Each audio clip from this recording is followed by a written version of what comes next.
నా చెప్పండి అన్న, ఏదైతే నవరత్నాలు ఉన్నాయో పూర్తిగా అందరూ ప్రజలకు అందించాడు జగన్మోహన్ రెడ్డి. అయితే ఇందులో చంద్రబాబు నాయుడు ఏమంటాడంటే ఈ యొక్క పథకాలు ఇచ్చి ప్రజల్ని సోమరిపోతులు చేస్తున్నాడు, నేను ఇంతకంటే ఎక్కువ ఇస్తానంటున్నాడు. ఎలా కుదిరిద్ది అంటారు? 2019లో జగన్మోహన్ రెడ్డిని చంద్రబాబు వచ్చిన టైంలో కరెంటు మీద బట్టలు ఆరేసుకోండి అని చెప్పాడు. అదే జగన్మోహన్ రెడ్డి ఉచిత కరెంట్ ఇచ్చారు, రైతులకు రుణమాఫీ ఇచ్చాడు, డ్వాక్రా మహిళలకు రుణమాఫీ చేశాడు, అంచి పిల్లలకు 15,000 అమ్మఒడి ఇచ్చాడు, వసతి దీవెన అంచి జగనన్న జలకళ మచ్చుగా చేపించింది, చాలా చేశాడు. జగనన్న పరిపాలన సూపర్. చెప్పండి, ఇక్కడ మీ కాన్స్టిట్యూన్సీ లో ఎంపీ అవినాష్ రెడ్డి గారి పనితీరు ఎలా ఉంది? ఎలా సూపర్ ఉంది. మాకు అవినాష్ రెడ్డి అన్న మాకు వచ్చిన తర్వాత తెలుగుగంగ ప్రాజెక్టు మీద 3 లిఫ్ట్ ఇరిగేషన్లు పెట్టాడు, బ్రహ్మాండంగా ఉంది. అది మొన్ననే డీసెంట్గా ఒక 3 నెలల కిందటనే శంకుస్థాపన చేసి మళ్ళీ ఓపెనింగ్ అని చేశాడు. సూపర్ ఉంది. ఇట్లా అన్నదమ్ములు ఇద్దరు ప్రజల క్షేమం కోసం పోరాడుతూ ఉంటే అనునిత్యం ప్రజల్లో ఉంటా ఉంటే ఇటుపక్క షర్మిలమ్మ గారు, అటుపక్క సునీతమ్మ గారు వీళ్ళ మీద బురద జల్లుతా ఉంది, ఆరోపణలు చేస్తా ఉంది. ఎలా చూస్తారు? అది ప్రతిపక్షము చంద్రబాబు నాయుడు ఎగదోసి జగన్మోహన్ రెడ్డి మీద కక్షతో ఇలాంటి చేస్తున్నారు, అంతే, ఏమీ లేదు. అవినాష్ రెడ్డి మీద వస్తున్నామని కూడా చంద్రబాబు నాయుడు ఆరోపణలు ఒత్తిడి చేస్తున్నాడు చంద్రబాబు. అది ఏం కాదు. జగనన్న బంపర్ మీద గెలుస్తాడు, మళ్ళీ జగనన్న సీఎం.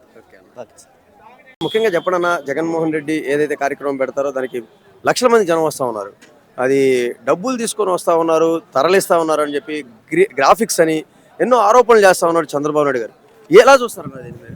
₹1 లెక్క తీసుకోకుండా నేను వచ్చిన ఏం డబ్బులు ఇచ్చి ఇంకొకటి ఇచ్చి వచ్చే అభిమానం జగన్ అన్నది కాదు. ఏం మీరు పోయే వాళ్ళని ఎవరైనా అడగండి, డబ్బులు తీసుకుని వచ్చినారంటే గినా చూడండి, ఒక్క మనిషి అనే ఒక్కరు కూడా ఎవరే కానీ ఇంతవరకు డబ్బులు తీసుకుని వచ్చిన ఒకంత పలికిన చూడండి. ఇన్ని వద్దున్నా ఈ మన 5 సంవత్సరాల నుంచి పథకాలన్నీ ఏమొద్దు, పథకాలు ఇలా అని చెప్తున్నారు చాలా మంది. 2020లో ఈ నాయకులందరూ ఎట్టపోయినారు. కరోనా కష్టకాలంలో నాయకులందరూ ఎట్టపోయినారు. ఇప్పుడు వచ్చి ఓటు ఏంటని అడుగుతుంటే బాగానే ఉంది. 2020లో కరోనా వచ్చినప్పుడు ఈ నాయకులు ఇక్కడికి పోయినారు. ఒకడు హైదరాబాద్లో కూర్చోంటే, ఒకడు విజయవాడలో కూర్చోంటే, ఒకడు బెంగళూరులో కూర్చోంటే, మిగతా సామాన్య ప్రజలు ఏం కావాలా? నేను అడుగుతున్నాను ఒక్క మాట. ఇప్పుడు వచ్చి ఓటు ఏంటని అడుగుతున్నావు.